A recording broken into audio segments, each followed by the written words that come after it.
আমি অনেকবার তওবা করেছি, প্রত্যেকবারই ভঙ্গ হয়েছে, তাহলে কি আমি মুনাফিক হয়ে গেছি?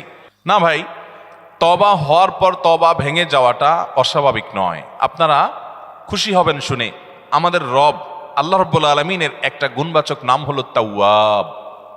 কি নাম ভাই? তাওয়াবের মানে জানেন? আল্লাহু আকবার। রিপিটেডলি, বারবার যিনি বান্দার তওবা কবুল করেন। এই জন্য ভাই, একবার গুনাহ হয়ে গেছে, আল্লাহর কাছে তওবা করেছেন, চেষ্টা করছেন যে আর যেন না হয়, কিন্তু আবার শয়তান কাত করে ফেলে দিয়েছে, আবারও তওবা করে ফেলবেন এবং দুর্বল হবেন না। এখানে ইবলিস আপনাকে বলবে, তুই এতবার একই কাজ করে তওবা করছস আল্লাহর কাছে, আবার কোন মুখে তওবা করবি? থাক, বাদ দে। আপনার তওবা থেকে দূরে সরাবে। এটা হলো শয়তানের সবচেয়ে বড় অস্ত্র। কখনো নিরাশ হওয়া যাবে না। তওবা আগের বারের চাইতে পরের বারটা আরো স্ট্রং করবেন, যে ঠিক আছে আগের বারটা তওবা আমি দুর্বল ছিল, এটাকে আরো স্ট্রং করব, চেষ্টা করবো না ইনশাআল্লাহ।